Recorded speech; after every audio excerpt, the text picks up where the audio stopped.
amigos, estamos conectados en este momento con el licenciado José Pinto Olivares. Él es el director de investigación y registro del CONADIS, y es que precisamente vamos a hablar sobre la actualización del padrón de CONADIS y las coordinaciones que se vienen realizando con la Oficina Nacional de Procesos Electorales con miras a las elecciones generales del 2021. Bienvenido a JN Noticias, muy buenos días. Buenos días, muchas gracias por esta oportunidad. No, gracias a usted por estar aquí con nosotros para que nos comente de qué trata este registro en el padrón del CONADIS. ¿Cómo no? Permítanme. Okay. Muy bien, bueno, nuevamente muchas gracias. Bueno, el CONADIS es un organismo técnico especializado en materia de discapacidad, es rector en materia de discapacidad y está adscrito al Ministerio de la Mujer y Poblaciones Vulnerables. Dentro de sus órganos de línea tiene una dirección de investigación y registro que dirige y administra el Registro Nacional de la Persona con Discapacidad.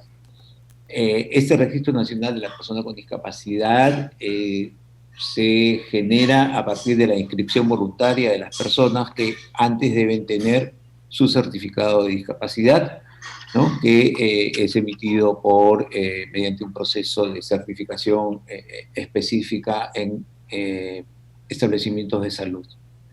Entonces, el Registro Nacional de la Persona con Discapacidad tiene casi unos 18 o 19 años. Actualmente las inscripciones totales históricas bordean los cerca de 315.000 personas.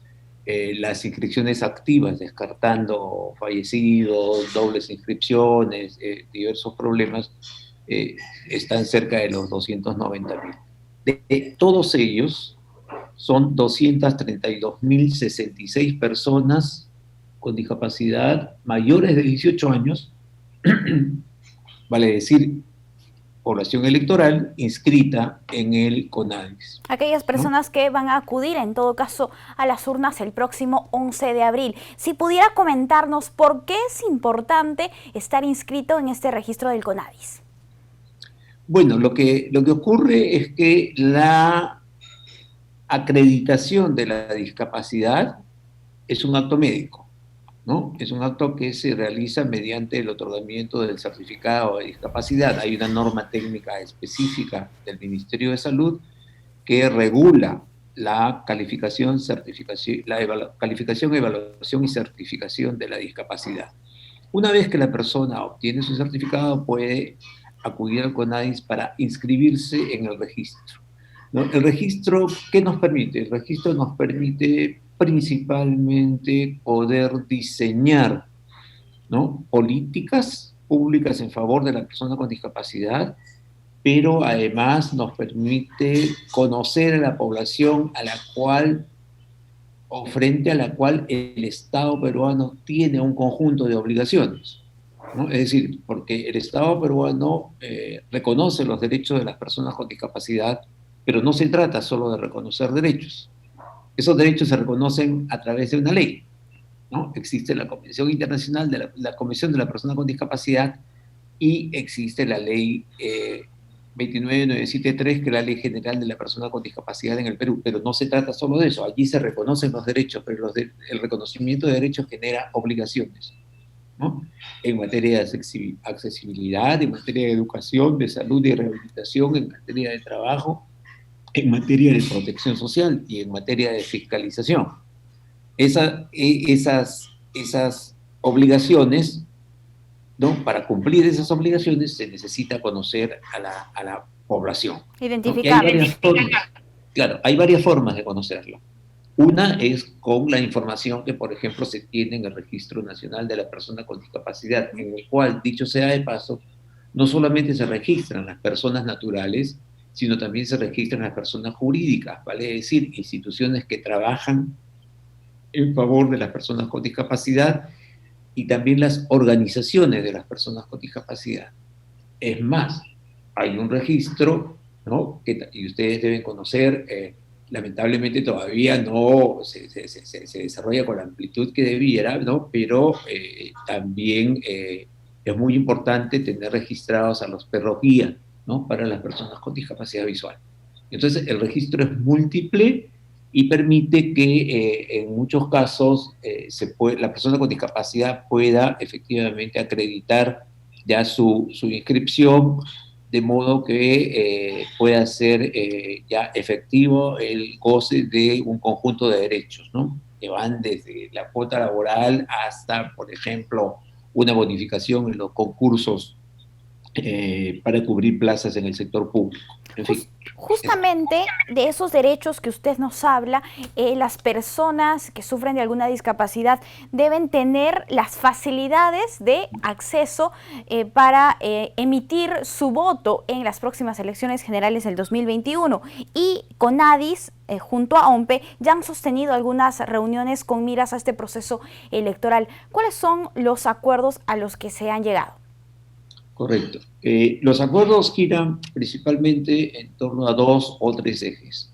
El primero es el compartir la información, el cruzar la información. CONADIS le entrega a OMPE la información actualizada y depurada, ¿no? Yo le mencioné hace un momento, al momento son 232.066 personas, ¿no? Entonces, esa información en la cual, además de la relación nominal de personas mayores de 18, se incluye el sexo, el tipo de deficiencia que afecta a la persona y otros elementos que pueden servir para los efectos del padrón electoral.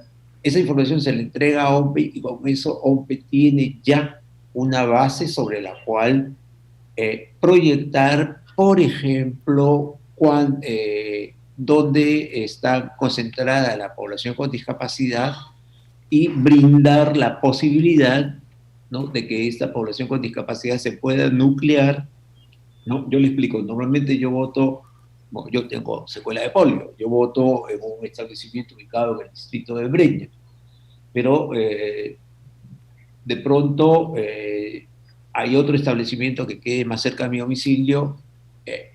OMPE podría dar ese tipo de facilidades, ¿no? Ha ocurrido antes para que la persona con discapacidad pueda ubicar un establecimiento educativo más cercano al domicilio. Claro.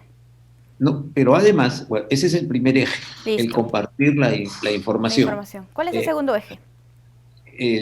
Le agrego solamente un elemento que es muy importante. Sí, CONADIS y OMPE hacen una campaña previa uh-huh. al acto electoral, a la fecha de elecciones, por la cual se invita a las personas con discapacidad a que se inscriban mediante un aplicativo de modo tal que puede haber personas con discapacidad que por diversos motivos no están inscritas en el CONADIS, que por diversos motivos no tengan un certificado de discapacidad. Entonces, estas personas, ¿no?, con base a la campaña que hacen con OMPE y CONADIS, pueden inscribirse de modo tal que se amplíe esa base de datos que ya cuenta OMPE. El segundo eje es, por supuesto, la accesibilidad, ¿no? Fíjese, solamente para darle una referencia, ¿ya? En el proceso electoral del 2018, en las elecciones regionales y municipales, participaron, fueron a depositar su voto, 108.193 personas a nivel nacional.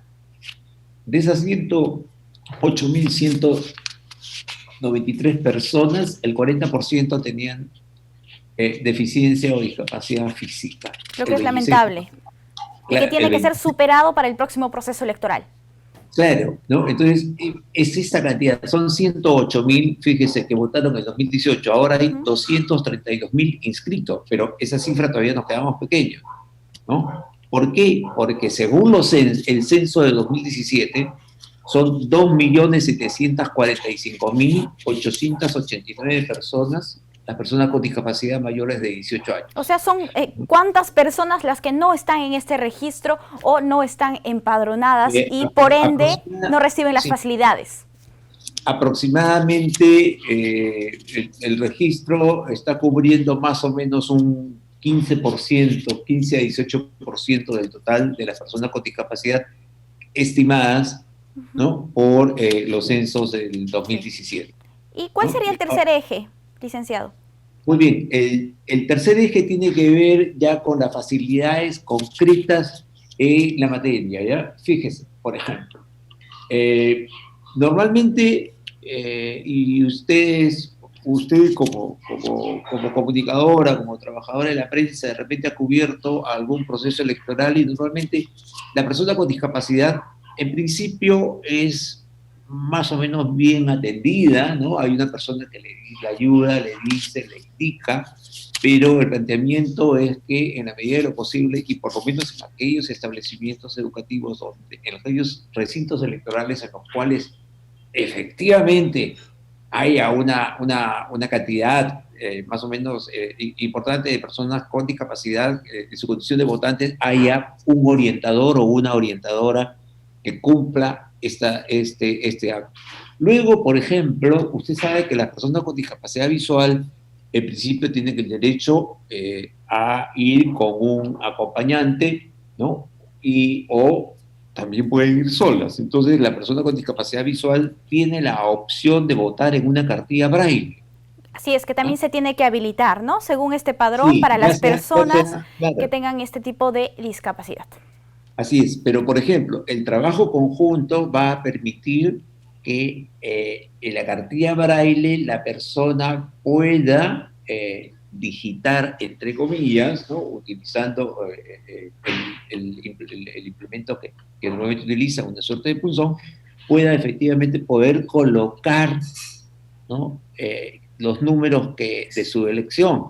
Claro. Entonces, en estos casos, el trabajo conjunto va a permitir que los espacios destinados, ¿no? El cuadradito destinado para que se emita el voto, Sea el permita apropiado. efectivamente. Sí, Así es. usted lo ha dicho.